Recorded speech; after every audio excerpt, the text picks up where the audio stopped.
Morning সবাইকে, welcome to a new blog. দেখো মহিলা কীরকম একটা কুকুরকে নিয়ে সকালবেলা মর্নিং ওয়াকে বেরিয়েছে। এখানে ম্যাক্সিমাম লোকজনই, একটু বিশেষ করে বয়স্ক অথবা একদম ছোটো বাচ্চারা, সকালবেলা তাদের একদম পোষ্যকে নিয়ে বেরিয়ে যায়। এ দেখো গোবর একটা কীরকম সামনে, আমাদের বাড়ির সামনে একটা তোমার এরকম গাছের গুঁড়ি, তার উপর দাঁড়িয়ে আছে। আজকে গোবলের মুড ভীষণ অফ, তার জন্য মুড ভালো করার জন্য প্রথম কথা তো সে কিছুতেই ভীষণ কান্নাকাটি করছিল।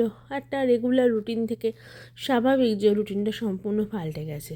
তো ওর বাবার অফিস থেকে আসার পর আমরা ওকে নিয়ে একটু পপাইজে গেলাম। সেখানে গিয়ে একটু মুড ভালো করার জন্য এই দেখো কোল্ড ড্রিঙ্কস, আর ওর একটাই জিনিস ওর সবচেয়ে প্রিয়, সেটা হচ্ছে চিকেন।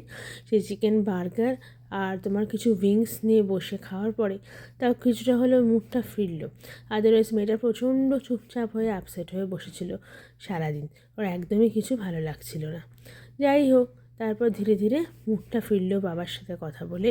বারে বারে ওকে জিজ্ঞেস করছিলাম আমরা যে কেন তোর মন খারাপ। তো যাই হোক, ধীরে ধীরে ও ঠিক হলো। গোবলের আসলে স্কুলের থেকে এসে গেছে তোমার ফর্মালিটিস, মানে বোর্ডের থেকে, বাট যে স্কুলটা ওকে দিয়েছে তোমাদের, প্রথমেই তো বলি, তোমাদের কথাটা বলা হয়নি, যে গোবলের যে ফর্মালিটিসগুলো চলছিল সেখানে ওর যে পার্টিকুলার বোর্ডের আন্ডারেও থাকবে, সেই বোর্ডের থেকে একটা স্কুল সিলেক্ট করে ওকে দিয়েছে। তো সেদিনকে আমরা গিয়ে বাড়ি থেকে 3.5 কিলোমিটারের মধ্যে স্কুলটা আমরা দেখেও এসেছি। স্কুলটা বেশ সুন্দর, বেশ ভালো, মাঠের খেলার মাঠ আছে, বেশ ভালো একটা ক্যাম্পাসে। কিন্তু এখনও পর্যন্ত স্কুল থেকে আমাদেরকে মেল করেনি, এটা বোর্ড থেকে মেল করেছিল যে ওকে ওই স্কুলটা দেওয়া হয়েছে, কিন্তু স্কুল থেকে এখনও মেল আসেনি। আশা করি উইকের মধ্যে চলে আসবে। তো যেহেতু গোবল এতটা কিছু, গোবলের চেঞ্জ হয়েছে, হিউজ চেঞ্জ, আর এই এজে 12 বছর বয়সে, তো সেটা গোবলের হঠাৎ করে বুঝতে পারছি না। আর একটু মনের ওপর প্রভাব তো পড়েছেই, যে বাচ্চা বন্ধুদেরকেও খুব মিস করছে, আবার তার সাথে মিচিরিকে খুব মিস করছে। সব মিলিয়ে এখানে একটু একাকিত্ব হয়ে গেছে। তো স্কুলে গেলে আশা করছি যে জিনিসটা আবার ঠিক হয়ে যাবে, কিন্তু আজকে সত্যিই আমার মেন মুডটা খুবই অফ ছিল। তারপর ওর বাবা ওখানে পপাইজে গেল। পপাইজ থেকে বেরিয়ে আমরা গেলাম হচ্ছে, এই রাস্তাটা তোমাদের চেনা রাস্তা হয়তো। এই রাস্তাটা আমি আমার আগের যে চ্যানেলটা ছিল ক্যানাডা ডায়েরি বেঙ্গলি ব্লগ, সেই ইউটিউব চ্যানেলে এই যে তোমার রাস্তাটা, এটা এই পার্কটা আমি বহুবার দেখিয়েছি। এটা হচ্ছে ব্রিটানিয়া বিচ, একটা পার্ক না, একটা বলতে পারো যে একটা, ইট ইজ আ বিচ। এটা অটোয়া নদীর ধারে, তোমার রিভার বিচ, হ্যাঁ, স্যান্ড বিচ বলতে পারো। তো এখানে তোমার একটা ক্লাব মতো রয়েছে, সেই ক্লাবে আবার অটোয়াতে দুর্গাপুজোও হয়। আর আমি আগেও দেখিয়েছি যে কি সুন্দর দেখতে, এখানে সবাই ইভিনিং ওয়াক, জগিংয়ে আসে, এমনি বসে গল্প করতে আসে, ফুটবল খেলতে আসে, ক্রিকেট খেলতে আসে, ভলিবল খেলতে আসে। আর এই পুরো তোমার ব্রিটানিয়া বিচের ভেতর পর্যন্ত বাস সার্ভিসও রয়েছে। এই যে তোমার অটোয়া রিভার, এই অটোয়া রিভারের জলের এত ঠান্ডা হাওয়া যে ওই পর্যন্ত যেতে যেতে না একদম আমি শীতে জমে গেছিলাম। ধরো আজকে এপ্রিল মাসের প্রায় এখানে 23 তারিখ হয়ে গেল, তাও এতটুকু গরম নেই। মানে মোটামুটি সকালে একদম 5 ডিগ্রি, আর খুব বেলাতে 12 to 13 ডিগ্রি মতো থাকছে একদিন। আজকের দিনটা হাওয়া কম ছিল, কিন্তু ম্যাক্সিমাম টেম্পারেচার ওটাই। এখনও কিন্তু সামার পড়তে এখানে বেশ কিছুটা সময় লাগবে। সবাই বলছে যারা কানাডায় থাকে যে এইবার একটু সামারটা পড়তে বেশ দেরিই হচ্ছে। অন্যান্যবার কিন্তু এরকমভাবে এতটা ডিলেও হয় না। এই যে দেখতে পাচ্ছ না তোমরা, এই যে বসার জায়গাগুলো, এগুলো আবার ওই তোমার ব্রিটানিয়া বিচের ওখানেই, কিন্তু ওর ভেতরে। এখানে সবাই বসে টসে পার্টি ফার্টি করতে পারে, খাবার দাবার নিয়ে গিয়ে, ধরো কারো বার্থডে পার্টি সেলিব্রেশন হলো, তো সেখানে এসে আগে থেকে স্লটটাকে নিয়ে বসে, যদি ফাঁকা থাকে তাহলে কেউ তোমাকে তুলেও দেবে না ওখানে। তো গোবলের স্কুলটা যতক্ষণ না তোমার একদম ফাইনালাইজ হচ্ছে, ততক্ষণ একটু একটু চিন্তাতেই রয়েছি যে কবে থেকে স্কুল হবে। হলে হয়তো দুম করেই হয়ে যাবে, ধরো হয়তো নেক্সট উইক থেকেই বলে দিল যে স্কুলে যেতে হবে। তার জন্য মোটামুটি মেন্টাল প্রিপারেশন আমরা নিয়ে রাখছি, আর অ্যারেঞ্জমেন্টসও আমরা করেই রাখছি, যাতে হঠাৎ করে যদি স্কুল থেকে ডাকে তাহলে যাতে আমরা যেতে পারি, এই আর কি। তো এই ব্রিটানিয়া বিচ থেকে বেরিয়ে তারপরে আমরা গেছিলাম হচ্ছে কিছু গ্রসারির জিনিসপত্র কিনতে। যেরকম আমরা টাটকা একটা দোকান আছে, সেখান থেকে কিনলাম হচ্ছে পাবদা মাছ, আর তারপরে ওখান থেকে কিছু বিরিয়ানি মশলাও নিয়ে নিয়েছিলাম। বিরিয়ানি মশলাগুলো গোবলকে বিরিয়ানি বানিয়ে দেবো তার জন্য। তারপর আবার এখানে একটা দোকান আছে, সেখান থেকে নিয়ে নিলাম হচ্ছে রেগুলার রাইস, আর তার সাথে নিয়ে নিলাম হচ্ছে বিরিয়ানি বানানোরও কিছু স্পেশাল রাইস। এরপরে তোমার আরও অনেক কিছু টুকটাক কেনার পর গোবলের মুখটা যাতে আরেকটু ভালো হয়, যাতে ও বাড়িতে একদমই লোনলি ফিল না করে, তো তার জন্য এটা অবভিয়াস, সেটা হচ্ছে যে একটুখানি তোমার চকলেটস বা ধরো সন্দেশ বা মিষ্টি বা কোনো স্ন্যাক্স রাখা। এমনিতে চকলেটস এখানে প্রায় সব কটা স্টোরেই পাওয়া যায়, তাও আজকে আমাদের কাছাকাছি ছিল হচ্ছে তোমার ওয়ালমার্টে গেছিলাম। এবার একটা মজার জিনিস দেখো, এটা হচ্ছে ক্যানাডিয়ান পোস্ট, দেখতে পাচ্ছ এরকম বক্স রাখা আছে এখানে। যেটা আমি নোটিস করলাম যে ক্যানাডা পোস্টে তোমার সকাল 8টার সময় এসে ওরা মেলগুলো, যেগুলো তোমার এখানে সমস্ত দেওয়া থাকে, সেই মেলগুলো তোমার এখান থেকে ওরা নিয়ে যায়। আর এই যে বিভিন্ন ধরনের তুমি দেখতে পাচ্ছ যে এরকমভাবে রয়েছে না নাম্বারিং করা, সেটা যে কী সেটা ঠিক কিন্তু আমি এখনও পর্যন্ত জানি না। তবে ক্যানাডা পোস্ট এরকম রাস্তার মাঝে মাঝে বিভিন্ন জায়গাতে, যেখানে লোকজনের সমাবেশ বোধহয় বেশি, সেসব জায়গাতে একটা করে এরকম রাখা থাকে। আমার মনে আছে যে আমরা একজনকে পার্সেল পাঠিয়েছিলাম একটা জিনিস, সেটাই ক্যানাডা পোস্টের থ্রুতেই মনে হয় পাঠিয়েছিলাম। তো যাই হোক, আমি আর হেঁটে বাড়ি যেতে পারছিলাম না, তাই ওখানটা দাঁড়িয়েছিলাম। তোমাদের প্রসঙ্গত বলি যে আমার হাঁটুতে একটা ব্যথা, তার জন্য এমনিতেই আমি হাঁটি কম, তা আরও দাঁড়িয়েছিলাম। তো এই সুজয়ের গোবলের জন্য গাড়িটা নিয়ে এলো, এবার আমাকে নিয়ে ওরা ওই সমস্ত মার্কেটিং করতে গেল। তো গোবলকে গাড়িতে বসিয়ে আমি আর সুজয় চলে গেলাম ওয়ালমার্টের ভেতরে গোবলের জন্য চকলেটস আনতে। তো যখনই কোনো স্টোরে যাচ্ছি, এত বেশি জিনিস আর এত ডিস্ট্র্যাকশন হয় প্রথম হয়তো আমি প্রথম গেছি বলে, যে তোমার কি হয় মনে হয় এটা ফুরিয়ে গেছে, এটা নিই, ওটা লাগবে সেটা নিই, এরকম একটা ভীষণভাবে তোমার ভেতরে মনে হয়। তো সবসময় তুমি চকলেট নিতে গেলে যে চকলেটই নিচ্ছি তা না, তার সাথে অটোমেটিক্যালি দু একটা জিনিস এক্সট্রা নিয়ে নিচ্ছি। আর কিছুদিন আগে তো ইস্টার গেছে, তাই জন্য এখানে তোমার দেখো মিনি এক্স কিছু চকলেট পেয়েছি। চাইছিলাম যদি মেয়েটার মুডটা আবার একটু ভালো হয়, ওগুলো দেখে একটু মজা লাগে। তো এখানে ছোটো ছোটো ডিমের মধ্যে তোমার এরকম চকলেটস রয়েছে। আর এখানে আরও কিছু বেলজিয়াম চকলেটস রয়েছে, এগুলোর দাম মোটামুটি $10 করে, মানে ধরো আমাদের ইন্ডিয়ান কারেন্সিতে 600 টাকার ওপর। আমি সুজয়কে বলছিলাম যে একটা কাজ করো, চকলেটস নেবো না এত দামি, কিন্তু ও বললো না নিয়ে নাও, এর নিচের দামের চকলেটস আর এখানে পাবে না, মোটামুটি সব কটারই এরকমই দাম।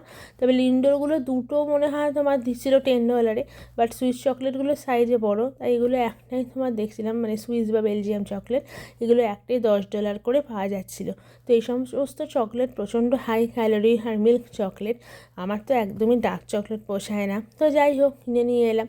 আমার জন্য সমস্ত ক্যালোরি খারাপ, কারণ আমি অলরেডি অনেক কিছু আমার ওষুধপত্র খেতে হয়, কিন্তু গোবলের তো তা না, ও চকলেটও খেতে চাইবে, আবার দৌড়াদৌড়িও করতে চাইবে, সবই চাইবে।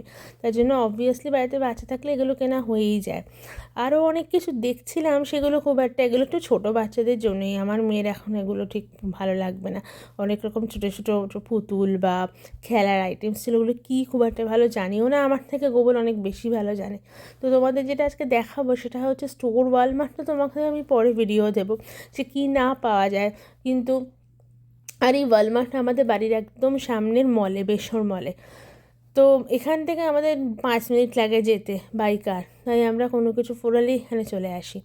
তো আজকে যেটা দেখাবো সেটা হচ্ছে যে কী করে বিল করতে হয়। দেখো সুজা কী করে বিল করবে।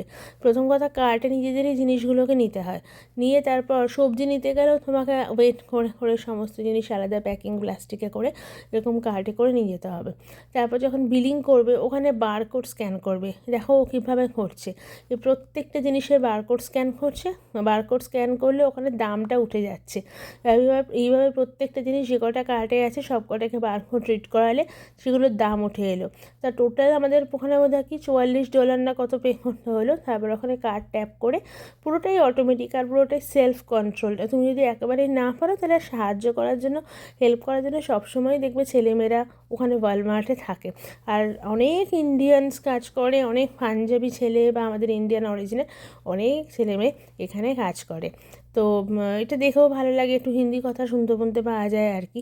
তো আমার কানটা সবসময় একটু বাংলা কথা শোনার জন্য উন্মুখ হয়ে থাকে, কিন্তু বাংলা কথা শুনতে পাওয়া যায় না। বাঙালিও আমি কমই দেখি, খুব একটা দেখি না। আমি অটোয়া শহরে বাঙালি খুবই কম চোখে পড়ে, ম্যাক্সিমামই বাংলাদেশের বাঙালিরা ওনারা রয়েছেন। সুজয় এখন স্ক্যান করা হয়ে গেল। এরপর দেখো পেমেন্ট করছে কার্ড দিয়ে, পুরো অ্যামাউন্টটা দেখিয়ে দিল। এখান থেকে তোমারও ট্যাপ করবে, করে তারপর তোমার ওখানেও পে করবে, করে তারপর জিনিসগুলো আমরা নেব, নিয়ে ওই কার্ড সমেতই আমরা গাড়ির কাছে যাব। গাড়ির কাছে গিয়ে এই জিনিসগুলোকে ও আবার কী করবে, গাড়িতে নেবে। তো এই পুরো সমস্ত কাজ সারাদিন অফিস করার পর ওকে সেই করতে হচ্ছে। ওকে বলছি চলো একটু বাজারে যাবে না, ও বলে ওই সময়টা ওর সময় হয়।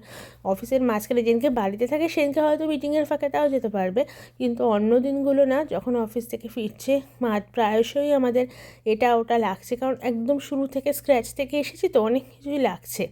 তো এই মান্থটা একটু এরকমই যাবে, কিছু করার নেই। টাকা পয়সা কী খরচ হচ্ছে তোমাদের কি বলবো। একে তো ইন্ডিয়া থেকে এত খরচ করে এসেছি, আবার এখানে এসেও একটা সংসার শুরু করতে বা সংসারের সমস্ত নিত্য প্রয়োজনীয় জিনিস কিনতে যথেষ্ট খরচ হচ্ছে। তার সাথে গোবলের স্কুলের প্রিপারেশন ধরো, ঘরে সমস্ত অর্গানাইজ করা, সব মিলেই বেশ কিছু টাকা পয়সা খরচ হয়ে যাচ্ছে। তার সাথে মানে জাস্ট কন্টিনিউয়াস পরিশ্রম। এখানে সব কিছুই মেশিনের ওপর ডিপেন্ডেন্ট হলেও কন্টিনিউয়াস তোমার কাজ থাকে, মানে কেউ তোমার বসে থাকতে পারে না। তো অফিস থেকে এসেই একটুখানি মা আজকে পরোটা ডিমের তরকারি বানিয়েছিল, ওটা খেয়েই আমাদের নিয়ে বেরিয়ে পড়লো। তারপরে বাজার টাজার করে, কারণ গাড়ি ছাড়াও সবসময় সম্ভব হয় না, আমি যে একা গিয়ে বাজার করবো এই জিনিসগুলোকে বই কী করে আনবো। এত ডিস্টেন্স, মানে একটা জায়গা থেকে আরেকটা জায়গার অনেকটা ডিস্টেন্স, হাঁটা ডিস্টেন্স নয়। একমাত্র বেসরমল ওয়ালমার্টটা, তাও আমাদের বাড়ির একদম কাছে। এখান থেকে চাইলেই বেশ কিছু শপিং করা যায়, কেনাকাটা করা যায়, এটা ঠিকই, কিন্তু বেশি কিছু হয়ে গেলে সেটাকে বয়ে নিয়ে আসাটা হচ্ছে সবচেয়ে মুশকিল, মানে হেঁটে সেটা আসা যায় না। তো যাই হোক, এই করে আমরা ফিরে এলাম রাতে, মানে আমাদের বাড়িতে। তারপর এগুলোকে সমস্ত গাড়ি থেকে নামিয়ে বাড়িতে নিয়ে এসেছি। তো দেখো কী কী কিনেছি। এটা একটা তোমার চকলেট, সেটা এখানে আঙ্কেল আলিজের একটা দোকান আছে, সেখান থেকে আমি কিছু ফ্রুট চকলেট কিনেছি। আর এটা দেখিয়েছি অলরেডি, সুইস চকলেট তোমাদেরকে। এছাড়া ওইটা বাদে আর কী নিয়েছিলাম, বিরিয়ানি মশলা কিছু নিয়েছি। তারপর তোমার বিরিয়ানি বানানো চিকেন 65 বলে একটা মশলার প্যাকেট নিয়েছি। তারপর বিরিয়ানি বানানোর জন্য কিছু তোমার কি ওই তোমার যে কেশর জল সেগুলো নিয়েছি, মুগ ডাল, এখানে একটা তোমার অল পারপাস একটা তোমার আটা বা ময়দার ফ্লাওয়ার ছিল, সেটা নিয়েছি। ইন্ডিয়া গেট রাইস নিয়ে নেওয়া হয়েছে বাড়িতে খাওয়ার জন্য রেগুলার যে ইন্ডিয়া গেট রাইস, সেটার 10 কেজি প্যাকেট নেওয়া হয়েছে। কুইকার যে ওটসটা, সেই ওটসটা নেওয়া হয়েছে। ওটসটা তোমার সকালবেলা ব্রেকফাস্ট খাওয়ার জন্য ওটস বা কর্নফ্লেক্স এখানে একটা ভীষণ অপরিহার্য খাবার। এছাড়া তুমি ব্রেড খেতে পারো, তবে ব্রেড জাতীয় জিনিসগুলো না খেতে খেতে একটা ফ্যাট চলে আসে শরীরে, তো এর জন্যই তুমি যদি কর্নফ্লেক্স খাও এটা সবথেকে ভালো, অথবা তুমি যদি এখানে কোয়েকার টোটসগুলোও খাও তাও ভালো। তো যাই হোক, এছাড়াও তোমার নিয়েছিলাম হচ্ছে একটা কী জানি চিকেনের কোরমা বানানোর একটা মশলা, এটা গোবল সিলেক্ট করে দিয়েছেন যিনি খাবেন বলে। এছাড়াও স্কুল শুরু হলে পাস্তা বানাতে পারি টিফিনে, তো ওটা একটা চিন্তা, এতক্ষণ সময় স্কুলে থাকলে, প্রায় 9টা থেকে 4টে পর্যন্ত স্কুল। আর নিয়েছি এখানে পাবদা মাছ, এটাও একটা বাংলাদেশের স্টোর থেকে নিয়েছি পাবদা মাছ। আর তারপর লাস্টে মা রান্না করে ফেলেছে রাত্রেবেলা ডিমের কারি। মার হাতে ডিমের কারি ভীষণ লাকি যে মা আছে আর মা এগুলো করে দিতে পারছে, কারণ আমিও একা এত কিছু সামলে উঠতে পারতাম না এসে। তো যাই হোক, আজকে ডিমের কারি আর রাত্রেবেলা চাল কুমড়ো বড়ি আর ধনেপাতা দিয়ে তরকারি, এটা ছিল আমাদের ডিনার। সমস্তটা ডিনার করে এখন আমরা ঘুমোতে এসেছি। আমাদের এখানে গুড নাইট, কিন্তু তোমাদের ওখানে শুরু হলো দিন, তাই তোমাদেরকে আরেকবার সুপ্রভাত জানিয়ে ব্লগটা এখানে শেষ করছি। আশা করছি তোমাদের ভালো লাগলো ব্লগটা, আর এরকম ব্লগ যদি আরও দেখতে চাও অবশ্যই আমাকে জানাবে। অনেকেই আমাকে ফোনে বলছো বা আমাকে কমেন্টস করছো বা হোয়াটসঅ্যাপ করছো, তার জন্য তোমাদের জন্যই এই ব্লগগুলো করছি। তো আশা করি তোমাদের ভালো লাগছে। আবার দেখা হবে একটা নেক্সট ব্লগে, ততদিন পর্যন্ত সবাই ভালো থেকো।